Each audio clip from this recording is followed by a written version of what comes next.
tó ẹ káàbọ̀ sórí ètò yìí. Ẹ kú ilé, gbogbo ilé pátá mo kí.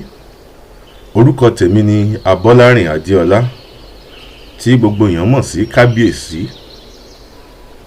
Ètò yìí lẹ mọ́ gbọ́ ní gbogbo ọjọ́ Sunday lórí ẹ̀rọ ayélujára. Ibẹ̀ lẹ ti mọ́ gbétò yìí tí àwọn eléyìnbó ń pè ní Instagram. Ẹ tún máa rí wò lórí ẹ̀rọ ayélujára tí a ti ń wo sinimá àgbéléwò pẹ̀lú àwọn eré kéékèèké tí a mọ̀ sí YouTube. Ẹ wò ó, lórí ìtàn yìí láti mọ́ sọ̀tàn àwọn ìtànú Bíbélì, àwọn ìtàn gbáǹkọ́gbì yìí tá a gbọ́ rí, àtèyí tá a gbọ́ rí, àtèyí tá a gbọ́ tá a mọ wúlẹ̀wúlẹ̀ rẹ̀. A tún mọ yànnàná àwọn ọ̀rọ̀ nínú Bíbélì tó fẹ́ ta kókó. Ẹja bẹ̀rẹ̀ báyìí. Tó mímọ́ kan gbọ́ Ọlọ́run ọba láti ń fọba jẹ, gbẹngbẹlẹ́kú tí ń dá níbi yòówù. Jagunjagun má fi tìbọn ṣe, ọba tó ju gbogbo ọba yẹ lọ. Ọba tá a sì wú ọba, apọ̀ ọba, àwa mẹ́rú láàfin ọba àfi ìjọba. Kábíyèsí bàbá mi, ìwọ lóbìnrin kí tí ajípọ̀jọ́ òkú dá. Omi ènìyàn ó fi èèpẹ̀lẹ̀ lásán ó fi dá ènìyàn wá ń tẹ ohun tán fi dá a mọ́lẹ̀. Ẹ̀rí kúrò ní Kábíyèsí. Mo lè máa jẹ́ Kábíyèsí lóòótọ́, ṣùgbọ́n Kábíyèsí ju Kábíyèsí lọ. Bí n bá láláàfin Ọ̀yọ́, adé mo fi ń dààmú. Bí n bá rí ọba ìlú mi, adé màá fi dààmú. Adé Ọ̀ọ̀ni Ifẹ̀ ó yàtọ̀ sí tọba abòmíràn, ṣùgbọ́n adé Ọlọ́run ọba mi kò sóhun tá lè fi wé. Tó lónìí, torí pé a fẹ́ ti bí òkèlè kàǹkàsọ̀, a fẹ́ ti bẹ̀ mọ́ ọ̀lẹ̀ jẹ, a fẹ́ ti bí pẹlẹbẹ, a fẹ́ ti bẹ̀ mọ́ ọ̀lẹ̀ jẹ. A fẹ́ ti bí fẹ́lẹ́fẹ́lẹ́ àmàlà bòkèlè àkọ́kọ́. A mọ̀ sọ ìtàn bí a ti dáni sílé ayé. Èyí jẹ́ ìtàn gbajúgbajà tí gbogbo wa mọ̀, ṣùgbọ́n lóòótọ́ la mọ̀ àwọn nǹkan ò mú àwọn bìkan. Ìyẹn ìtàn Ádámù àti Éfà. Ẹja bá lọ báyìí. Bá a bá wọnú Bíbélì wa nínú ìwé Jẹ́nẹ́sísì orí 1 ẹsẹ̀ 26 títí dé ẹsẹ̀ 28. Ẹ mọ́ gbàgbé pé Yorùbá là á mọ̀ sọ́ńbí, torí náà ẹ mọ́ retí 26 to 28. Èdè wa là á sọ ń bí, à á sọ ní Yorùbá kó lè yé ọmọdé kó lè yé àgbà. A mọ̀ bóyá ọ̀sán lọ́jọ́ náà bọ́ sí tàbí òwúrọ̀ tàbí ìyálẹ̀ta, Bíbélì ò fi yé wa. Ṣùgbọ́n Ọlọ́run wò ó wá sọ pé jẹ́ kí a dá ènìyàn ní àwòrán ara wa. Èyí túmọ̀ sí pé jẹ́ Ọlọ́run nìkan ṣoṣo kọ́ ló ń bẹ níbẹ̀, ó láwọn míì tó ń bẹ níbẹ̀. Ṣùgbọ́n èmi àti rẹ mọ̀ pé àwọn áńgẹ́lì pẹ̀lú Jésù tìkálára rẹ̀ náà ń bẹ níbẹ̀. Lóòótọ́ ló jọ́ Ọlọ́run, ṣùgbọ́n kò tún dá nǹkan kan sí, ó tún sọ ó gbàmọ̀ràn. Ó ní jẹ́ kí a dá ènìyàn ní àwòrán ara wa gẹ́gẹ́ bí ìrí wa, kí wọn kí ó sì jọba lórí ẹja òkun àti lórí ẹyẹ ojú ọ̀run àti lórí ẹranko àti lórí ohun gbogbo tí ń rákòrò lórí ilẹ̀. Bẹ́ẹ̀ bá kà síwájú, ó ní bẹ́ẹ̀ ni Ọlọ́run dá ènìyàn ní àwòrán ara rẹ̀, ní àwòrán Ọlọ́run ni ó dá wa. Torí náà bó o bá funfun, àwòrán Ọlọ́run ló jẹ́. Bó o dúdú, àwòrán Ọlọ́run. Bó o ṣèfín náà, ìsọpáfín lọ́lọ́run o, ṣùgbọ́n àwòrán Ọlọ́run ló jẹ́. Tó ó wò nígbà tó dá gbogbo ẹranko tán, ó lè yẹ kó ń dá ènìyàn. Ó wá dá Ádámù àti Éfà, ṣùgbọ́n kó tó dá wọn ó jíròrò pẹ̀lú àwọn èèyàn rẹ̀. Ó ní ká dá ènìyàn ní àwòrán ara wa. Nígbà tó jíròrò níbi tá a kà yìí, ló wá lọ sí Genesis kejì orí 7. Níbẹ̀ ni ó ti yé wa pé Olúwa sì fi erùpẹ̀ dá ènìyàn. Ó wá mí ìmí ìyè sínú ènìyàn. Ẹni tí Ọlọ́run dá ní ọjọ́ náà, ọkùnrin ni, ó là ń pè ní Ádámù, tí àwọn olóyìnbó máa ń pè ní Adam. Ṣé ẹ̀ ń bá mi lọ?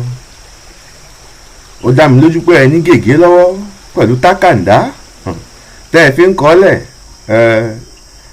Ẹ̀yin ọmọ tẹ́ ẹ̀ ń ṣe ẹ̀kọ́ bíbélì níléèwé, wọ́n bá bi ọ́ so lè dáhùn. Ó wá wò ó rí i pé Ádámù nìkan ló ń bẹ ń bẹ̀.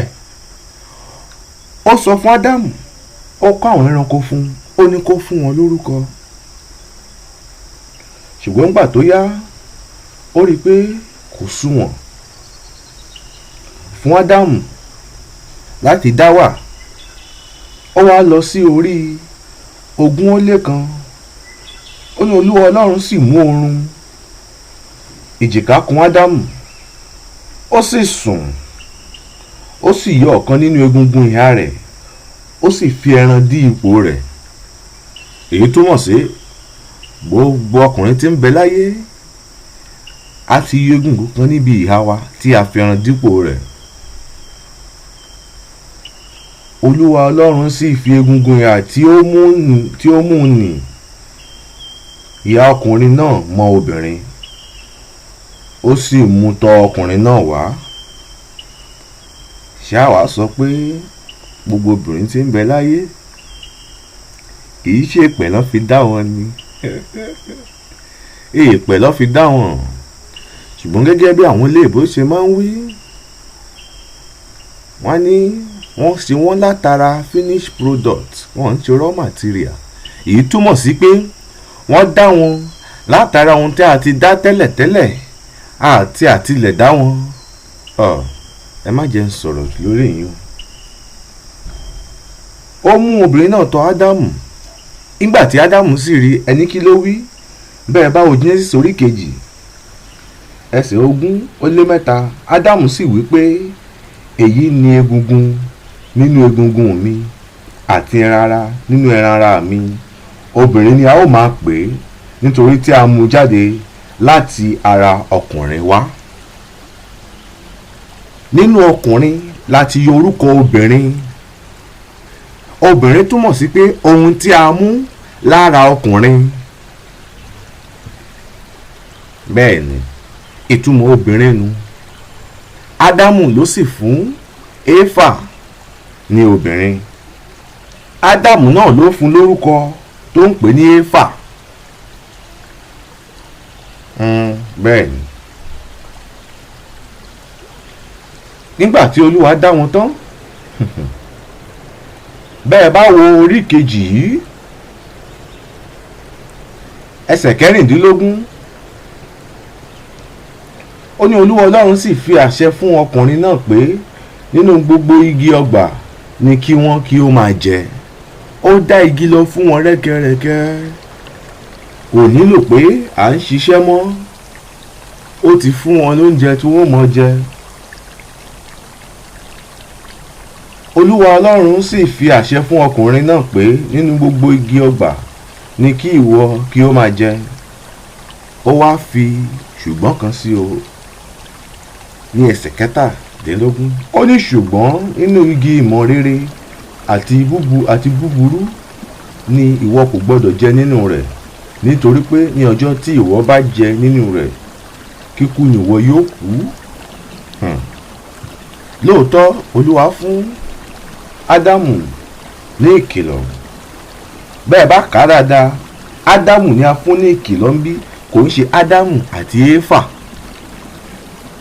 Èyí túmọ̀ sí pé nígbà tí wọ́n dá Éfà tán tí wọ́n mú tọ̀ Ádámù lọ, ni Ádámù wá sọ ìkìlọ̀ náà fún Éfà.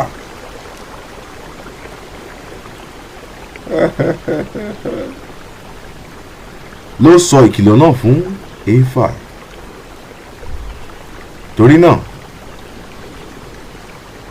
lọ́pọ̀lọpọ̀ ìgbà ọkùnrin ilé lolúwa máa ń bá sọ̀rọ̀ tí a ní kó sọ fún aya rẹ̀. Ẹja máa bá lọ.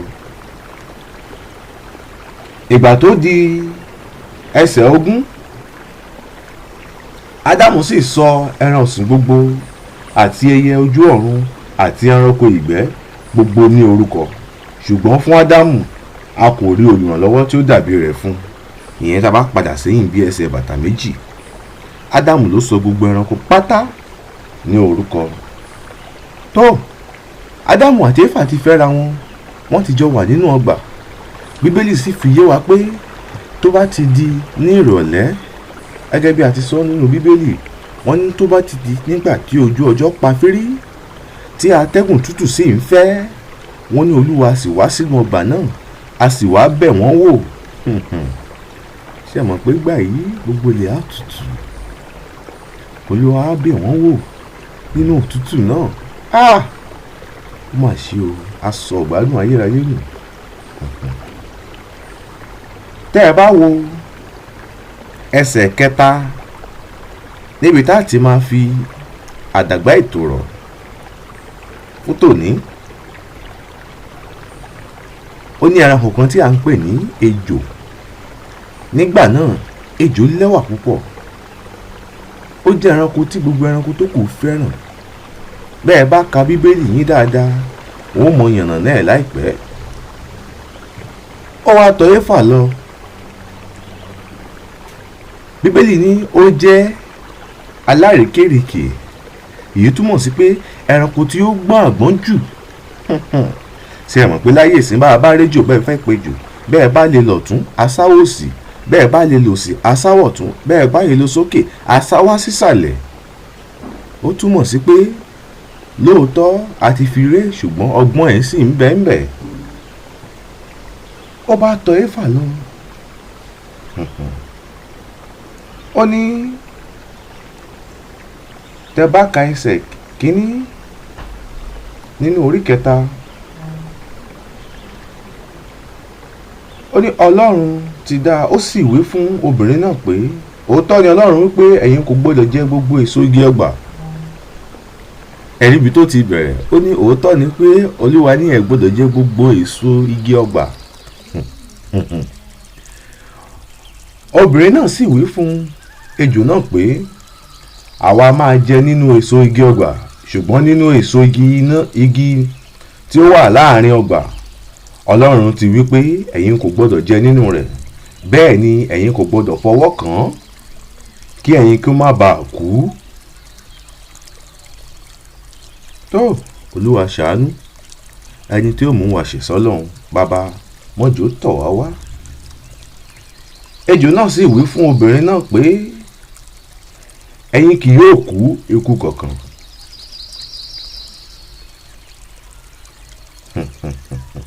Tẹ́ ẹ bá ka ẹsẹ̀ 4, ó nígbà tí obìnrin náà sì rí pé igi náà dára ní jíjẹ, àti pé ó sì dára fún ojú,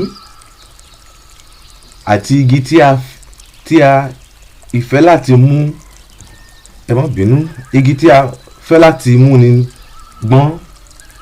Èyí túmọ̀ sí pé nínú ọkàn rẹ̀ ó ti jẹ èso náà kó tó súnmọ́ igi ọ̀hún. Ó ti rí pé ó dára lójú, ó dára lọ́kàn. Bó o bá rọ̀mọ́ge tó lọ látọkàn rẹ, ó ti bọ́ ọ láṣọ. Ohun tó ṣe yàtọ̀ sóhun tẹ́fà ṣe. Bẹ́ẹ̀ bá kà síwájú lẹ́sẹ̀ 7, Ádámù Éfà lọ, ó já èso náà, ó jẹ, ṣùgbọ́n Bíbélì fi yé wa pé ó já èso náà, ó jẹ, kò sọ pé ojú ẹ̀ sì là. Ṣùgbọ́n nígbà tí Ádámù tó ti ṣe làálàá lọ, bóyá ó ti lọ wo àwọn ẹranko, ó ti lọ bá wọn ṣeré. Ṣé ẹ mọ̀ pé Ádámù ó ní ń ṣàkóso gbogbo ẹranko nígbà náà tó wá dé? Bíbélì ní nígbà tí obìnrin náà sì rí pé ó dáa fún jíjẹ, tó dáa fún mímu, ó ní ó sì fún ọkọ rẹ̀ pẹ̀lú rẹ̀, ó sì ń jẹ.